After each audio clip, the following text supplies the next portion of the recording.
전국 연안에 고수온 관신 단계가 발령됐습니다. 수산과학원은 고수온이 오기 전 양식생물에 대한 철저한 사전 관리를 당부했습니다. 해양수산 분야 디지털 신성장 협력체계 구축을 위한 포럼이 개최됐습니다.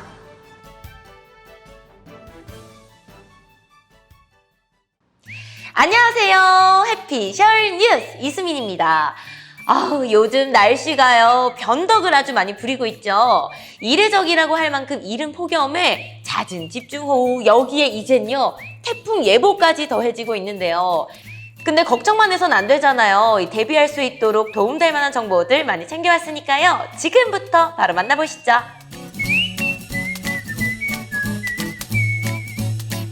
핫 뜨거 뜨거 핫 뜨거 뜨거 핫. 이 때이른 폭염으로 바다도 예년보다 더 빠르게 뜨거워졌습니다. 우리나라 전 연안 해역에 고수온 관신 단계가 발령됐는데요. 이는 지난해보다 일주일이나 빠른 것으로 양식어가에 비상이 걸린 셈입니다. 고수온 관신 단계는 이 고수온주의보 발령 약 7일 전에 발령됩니다. 이후 수온이 28도에 도달하면 주의보가, 28도의 수온이 3일 이상 지속되면 경보가 내려집니다. 고수온 시기 양식생물 피해를 예방하기 위해서는 이 먹이 공급을 줄이거나 중단하고 우리 양식생물의 스트레스를 유발하는 이동 작업이나 선별 작업을 최소화하고 산소 공급기 및 액화산소 등 대응 장비를 이용해 산소를 충분히 공급해 주셔야 합니다. 수가원은 누리집 실시간 해양환경 어장정보 시스템과 수온정보 서비스 앱을 통해 실시간으로 수온 정보를 계속 제공하고 있으니까요. 피해 예방에 각별히 유의하시기 바랍니다. 고수온 관신 단계 발령에 맞춰 수가원은 양식생물 피해를 입지 않도록 철저한 사전관리를 당부했습니다. 이 고수온 대응을 위해서는 해역의 특성에 맞는 양식장 관리가 필요한데요. 동해안은 고수온뿐만 아니라 같은 시기에 잦은 냉수대로 인한 급격한 수온 변동이 발생할 가능성이 높습니다. 때문에 육식 양식장에서는 실시간 수온 정보를 확인하여 사육수 공급량을 조절하는 등 우리 양식생물의 스트레스를 최소화시켜줘야 합니다. 서해와 남해안의 가두리 양식장에서는 이 고수온이 오기 전에 적정 사육 밀도를 조절하고 고수온 시에는 사료 공급량을 줄여 폐사 원인이 될 수 있는 요인을 최소화해야 합니다. 또한 용존산소를 높이기 위한 산소 공급 장치를 보강하고 바닷물 소통이 잘 되게 그물을 점검하는 등 사전 준비가 필요합니다.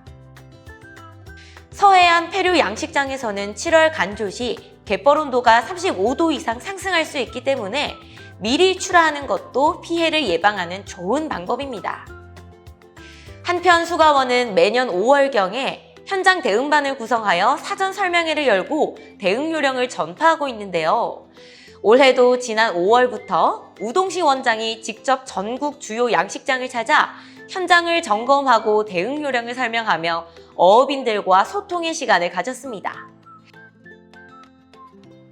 수가원과 정보통신기획평가원, 한국해양과학기술원, 한국전자통신연구원이 공동으로 개최한 이번 포럼은요.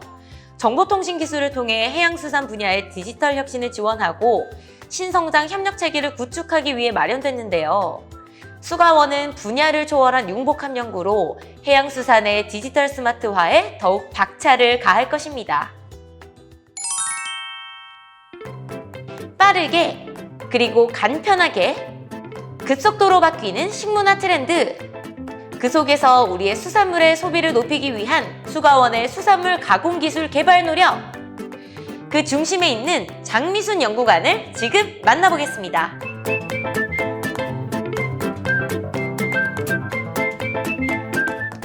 저는 국립수산과학원 식품위생가공과에 근무하고 있는 장미순 연구관이라고 합니다. 네, 식품위생가공과에서는 되게 다양한 일을 많이 하고 있는데요. 특히 이제 제가 하고 있는 연구는 수산물을 가공을 해서 국민들이 어떻게 하면 편하게, 간편하게 이 수산물을 섭취할 수 있는지를 연구하고 있습니다. 대부분의 소비자들이 수산물이 건강에 좋다는 것을 매우 잘 인식을 하고 있는데, 이에 반해서 수산물을 직접 가정에서 조리해서 먹는 것을 번거로워하게 느끼시는 분들이 많아요. 그 첫 번째 이유가 수산물에서 나는 다양한 냄새, 특히 이제 우리가 쉽게 설명하면 비린내라고 하는 것들이 있는데요.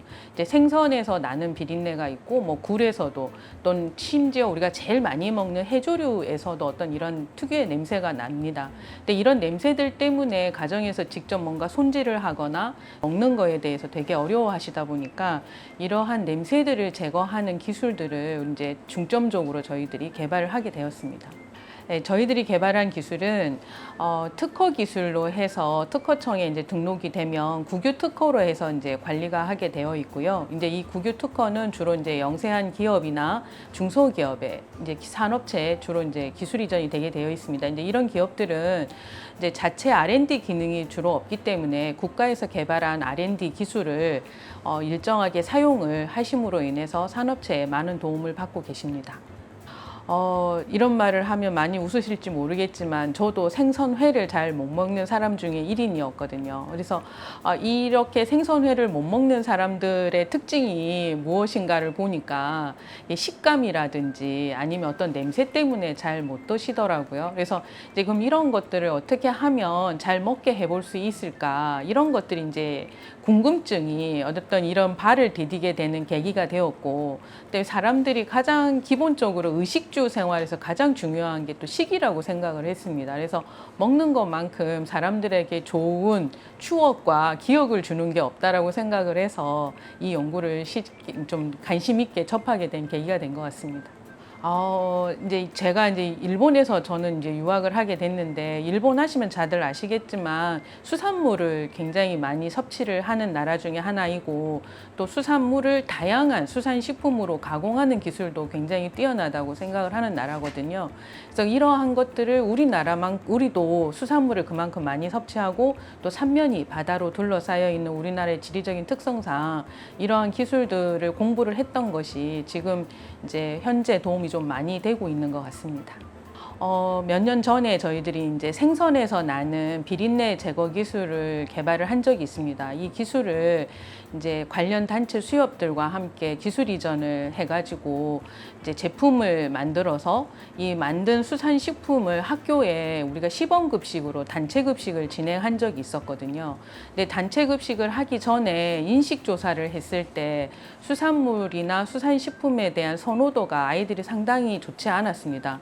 그리고 영양교사 선생님들 말씀도 수산물이 나오는 날은 잔반량이 너무 많아서 버리는 양이 너무 많다. 그래서 애들이 좋아하지 않아서 급식 메뉴로 잘 채택하기가 어렵다라는 이야기를 들었었는데, 저희들이 이런 시범급식 사업을 하고 난 뒤에 설문조사를 다시 한번 시도를 해보니까 수산물이 너무 맛있다. 그다음에 수산식품이 나오면 언제든 급식으로 자기가 맛있게 먹겠다라고 대답하는 아이들이 상당히 비율이 높아지는 것을 보았습니다. 그래서 이러한 연구 결과들이 작지만 큰 성과로 나타난 게 아니었나 생각을 해서 굉장히 뿌듯했던 기억이 있습니다.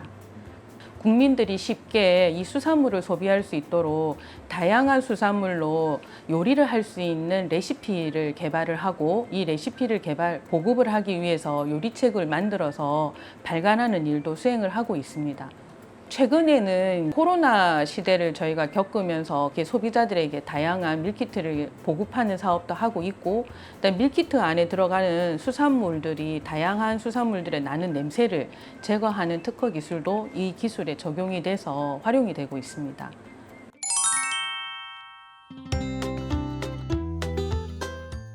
이번 주 우리나라 근해 표면 수온은 대화태 26에서 27도, 울릉도, 독도 26에서 27도, 대마도 25에서 27도, 제주도 26에서 27도, 이어도 27에서 29도, 가거초 26에서 28도, 어청도 26에서 27도, 백령도는 24에서 25도 내외로 예상됩니다. 이번 주 연안 표면 수온은 동해 연안역에서 22에서 23.5도, 남해 연안역에서 22.5도에서 27.5도, 서해 연안역에서 25에서 26도 내외로 예상됩니다. 대형 선망어업은 제주도 주변 해역 및 남해 동부 해역에서 전갱이, 고등어 등을 대상으로 어장 형성 전망됩니다. 멸치어업은 멸치권 형망어업 조업 금지 기간이 해제됨에 따라 7월 1일부터 남해연안에 가입하는 멸치어군을 대상으로 활발한 조업이 이루어질 것으로 전망됩니다. 저인망어업은 제주도 거문도간 해역에서 황돔, 가오리류 등을 대상으로 조업 전망되며 동해구 외끄리 중형 저인망어업은 강원에서 경북 연안까지 동해안 전역에 걸쳐 기름가자미, 도루묵, 청어 등을 대상으로 조업이 이루어질 전망입니다. 근해 안강망어업은 서해 연안 및 남해 중서부 해역에서 갈치, 병어류 등을 대상으로 조업 전망되며 오징어 채낚기어업은 수온이 상승함에 따라 사로징어 어군이 북상 회유하여 동해 중남부 해역을 중심으로 전 해역에 걸쳐 소규모 어장이 형성될 것으로 전망됩니다. 6월 26일부터 7월 2일까지 어획량이 없었던 꽁치 유자망어업은 동해 연안 수온이 상승하면서 꽁치 어군이 동해 중부 이북 해역으로 북상함에 따라 어항은 점차 한산할 것으로 전망됩니다.